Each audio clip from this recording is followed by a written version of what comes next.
Welcome guys to AD's Commerce Academy again.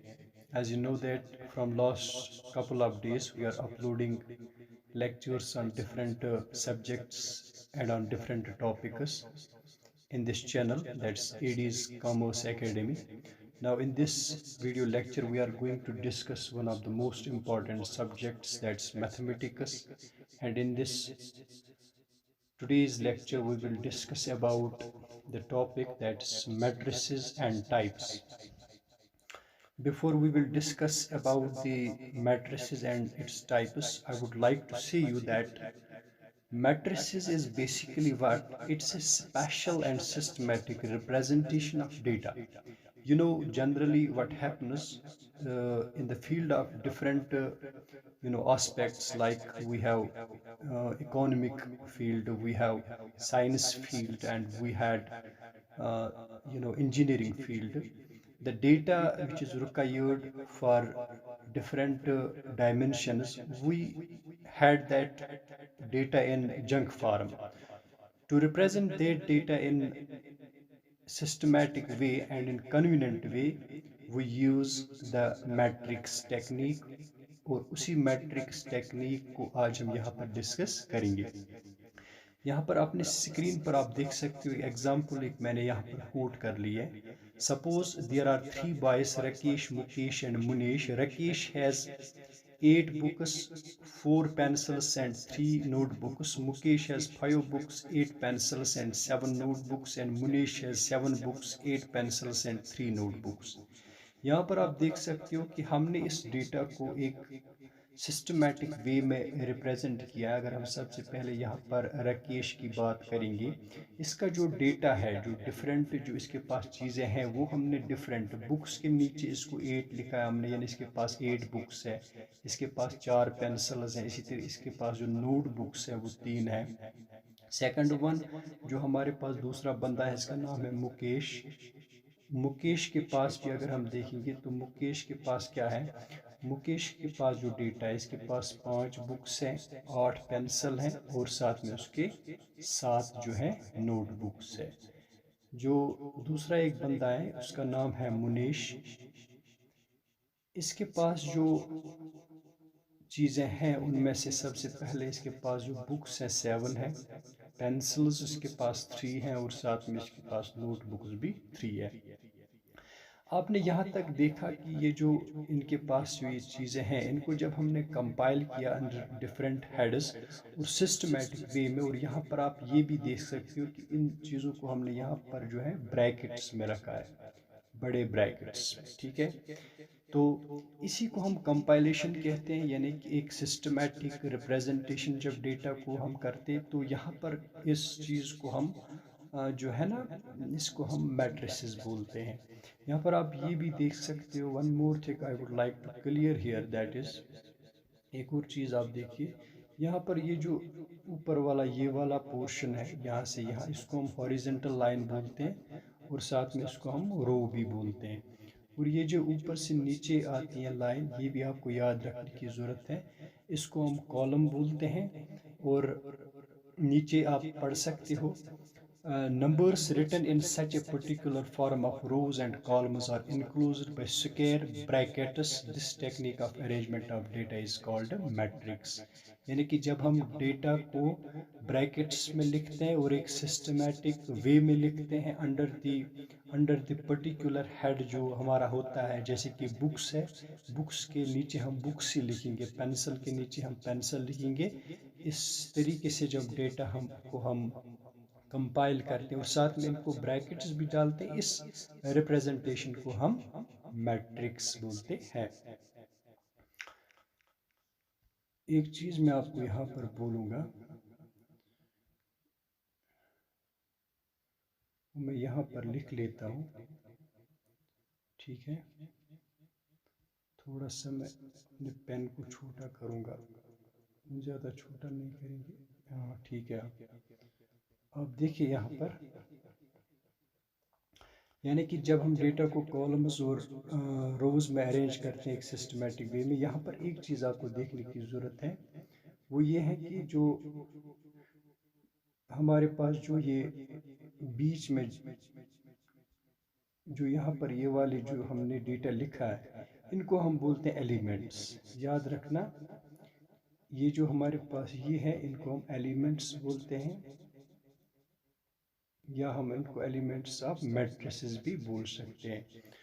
और एक और चीज़, ये एलिमेंट्स जब मैथमेटिकली रिप्रेजेंट किया जाता है, ये किया जाता है ए, आई और जे, ठीक है।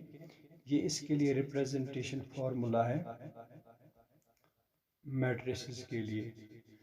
तो ये आई जो है it always indicates row number, and J जो है ये इंडिकेट करता है हमें कॉलम नंबर।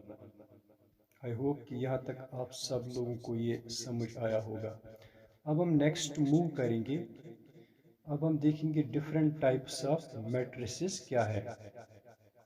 सबसे पहले रो मैट्रिसेस या रो मैट्रिक्स हम इसको बोल सकते हैं। रो मैट्रिक्स में क्या होता है, a matrix which has only one row is known as row matrix. यानी कि जब हम डेटा को रिप्रेजेंट करते हैं सिर्फ एक ही रो में, उस मैट्रिसेस को या उस सिस्टमेटिक वे को हम बोलते हैं रो मैट्रिक्स। जैसे कि एग्जांपल के तौर पर अगर मैं यहाँ पर एग्जांपल एक कोट करूँ,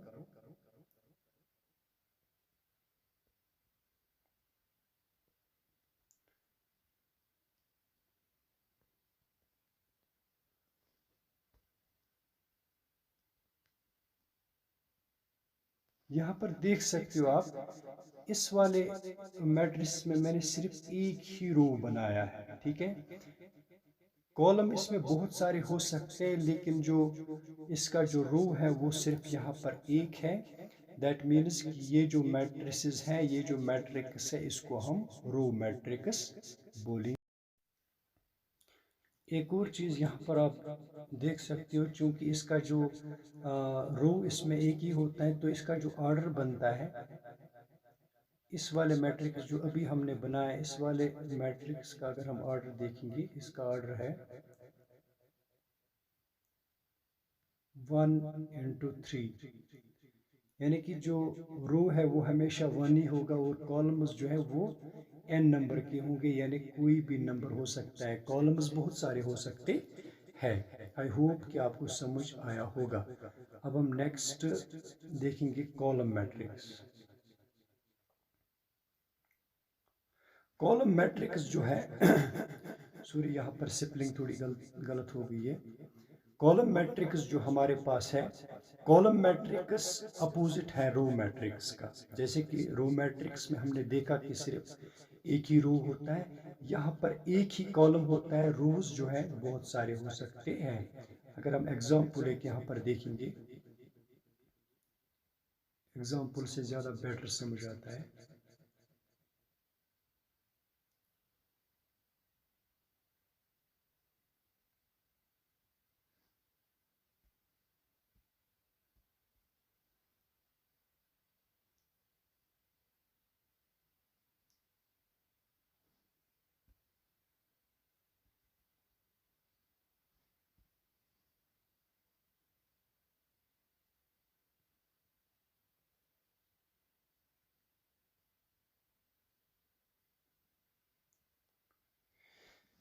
यहाँ पर आप देख सकते हैं इस वाले मैट्रिक्स में कि जो हमारे पास जो कॉलम है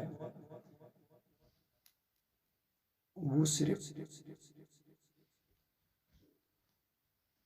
कॉलम हमारे पास सिर्फ एक है। ये वाले को हम कॉलम बोलते हैं, जो ऐसे लाइन जाती है, ठीक है। तो एक ही है हमारे पास। अगर हम रोज की बात करेंगे तो रोज जो हमारे पास है ये 3 रोज है। अगर हम रोज की बात करेंगे तो रोज हमारे पास इसमें 3 है। आप देख सकते हो यहाँ से एक है, फिर दूसरी ये वाली है, तीसरा रो ये है। इसका मतलब ये है कि कॉलम मैट्रिक्स वो होता है जिसमें सिर्फ एक ही कॉलम होता है, और उसके जो रोज होते हैं वो बहुत सारे होते हैं। जैसे कि अगर इसका ऑर्डर हम देखेंगे इस वाले का, तो इस वाले मैट्रिसेस में जो मैंने इस वक्त बना लिया है, इसका जो ऑर्डर अगर हम देखेंगे तो वो इस वक्त आपको मैं बताना चाहूँगा। इसका ऑर्डर आपको समझ आया होगा। इसका ऑर्डर जो है, जो हम रिप्रेजेंट करते हैं AIJ एलिमेंट्स के साथ, इस फार्मूला के साथ। तो नंबर ऑफ जो हमारे पास रोज है, इसमें नंबर ऑफ रोज इसमें 3 है, और नंबर ऑफ कॉलम्स जो हमारे पास है इस वक्त, नंबर ऑफ कॉलम हमारे पास सिर्फ 1 है। तो इसका जो ऑर्डर बनेगा वो बनेगा 3 into 1। सो नेक्स्ट हम देखेंगे अब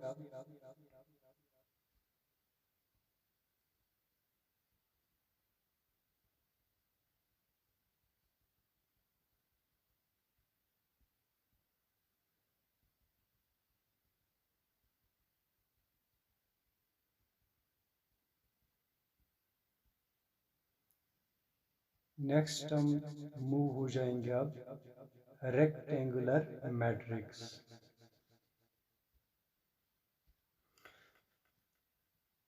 रेक्टेंगुलर मैट्रिक्स जो है, इसमें जो इसकी एग्जांपल पहले मैं यहाँ पर लिख लेता हूँ।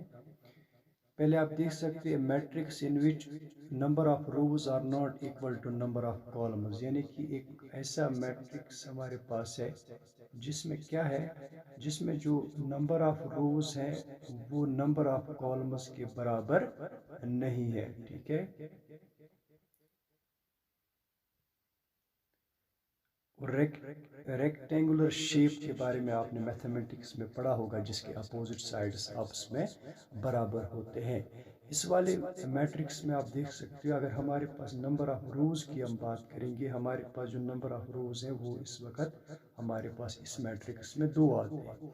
और जो अगर हम नंबर ऑफ कॉलम्स की अगर हम बात करेंगे, तो नंबर ऑफ कॉलम्स जो हमारे पास आते हैं वो इसमें 3 आते हैं। आप देख सकते हो, मैं आपको यहाँ पर दिखा भी सकता हूँ।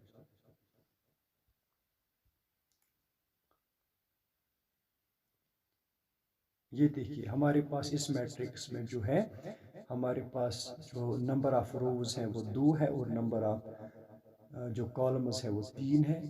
तो इस लिहाज से ये जो है ये बराबर नहीं है। इसमें कुछ भी हो सकते हैं, नंबर ऑफ रोज और नंबर ऑफ कॉलम्स, लेकिन एक ही चीज़ याद रखना है, जिस मैट्रिक्स में नंबर ऑफ रोज कॉलम्स के बराबर ना हो उसको हम बोलते हैं रेक्टेंगुलर मैट्रिक्स। और इसकी शेप अगर हम बनाने की कोशिश करेंगे, देखो मैं आपको थोड़ा बहुत यहाँ पर दिखाऊंगा कि इसको क्यों बोलते हैं रेक्टेंगुलर मैट्रिक्स। ये देखिए आप, मैंने इसको एक शेप में कन्वर्ट किया। इसका ये वाला साइड और ये वाला साइड बराबर है, और ये वाला साइड इसके बराबर है। ठीक है, इसीलिए इसको रेक्टेंगुलर मैट्रिक्स बोलते हैं।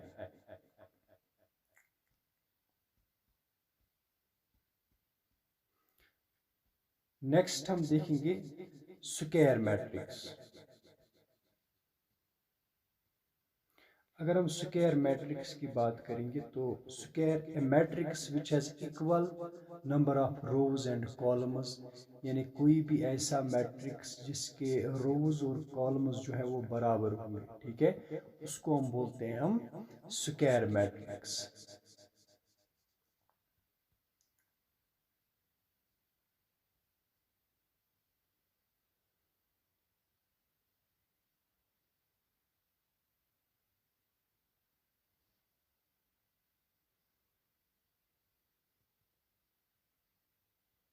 ये यहाँ पर आप एग्जांपल देख सकते हो। स्क्वायर जो हमारे पास शेप होती है मैथमेटिक्स में, उस शेप का अगर हम देखेंगे, यहाँ पर बनाने की कोशिश इसी मैट्रिक्स को करेंगे, इसके चारों साइड जो है ये बराबर होते हैं, इसीलिए इसको स्क्वायर मैट्रिक्स बोलते हैं।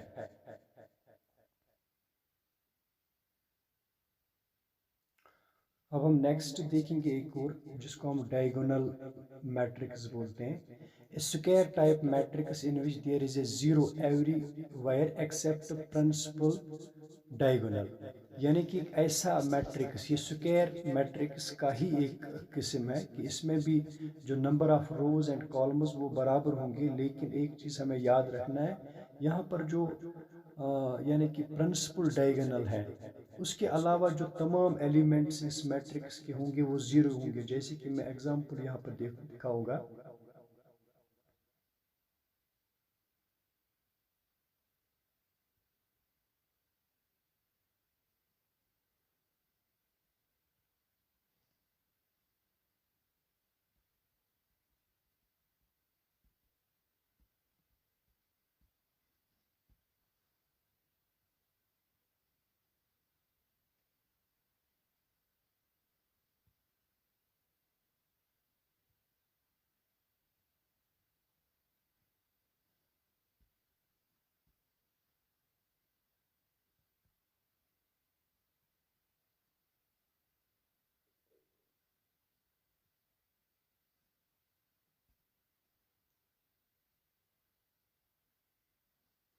ये देखिए मैंने एक मैट्रिक्स यहाँ पर बना लिया है। इसमें आप देख सकते हो यहाँ से लेकर यहाँ तक आप देख सकते हो कि ये वाला जो मैट्रिसेस है, ये वाला जो डायगोनल है, सॉरी, ये यहाँ से लेकर यहाँ तक जो ये लाइन होती है, ठीक है, ये वाला जो हमारे पास होता है डायगोनल, हम उस लाइन सेगमेंट को कहते हैं जो कॉर्नर्स को जोड़ता है। तो यहाँ पर ये वाला जो यहाँ से यानी टॉप से लेकर बॉटम तक ये वाला जो हमारे पास आता है, इसको हम मैट्रिक्स में प्रिंसिपल डायगोनल कहते हैं। इस जो डायगोनल मैट्रिक्स होता है, इसमें तमाम एलिमेंट्स आप देख सकते हो, इसमें सारे एलिमेंट्स जीरो हैं एक्सेप्ट जो प्रिंसिपल डायगोनल के एलिमेंट्स से, उनके बगैर तमाम जो बाकी है वो जीरो है, ठीक है, इसीलिए इसको डायगोनल मैट्रिक्स बोलते हैं। आई होप कि आपको समझ आता होगा। नेक्स्ट हम चलते हैं स्केलर मैट्रिक्स देखेंगे आप। इस matrix whose all elements are zero except elements of principal diagonal and all principal diagonal elements are equal। जो स्केलर मैट्रिक्स हमारे पास होता है ये डायगोनल मैट्रिक्स की ही तरह होता है, लेकिन यहाँ पर एक ही फ़र्क है कि यहाँ पर हमारे पास जो प्रिंसिपल डायगोनल होगा, जैसे कि अगर हम यहाँ पर लिखेंगे प्रिंसिपल डायगोनल जो है, मैं एक मैट्रिक्स यहाँ पर मैट्रिक्स लिख रहा हूँ,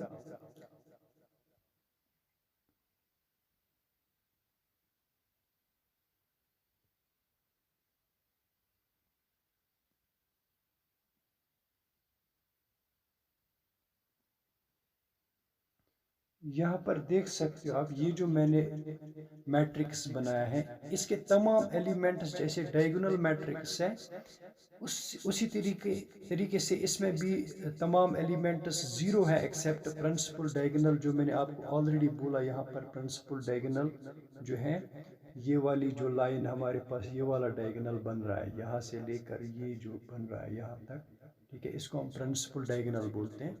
लेकिन इस वाले जो स्केलर में एक ही चीज़ डिफरेंस है, जो हमारा जो डायगोनल मैट्रिक्स है, एक ही डिफरेंस है, यहाँ पर भी ज़ीरो तमाम बाकी एलिमेंट्स होते हैं एक्सेप्ट प्रिंसिपल डायगोनल।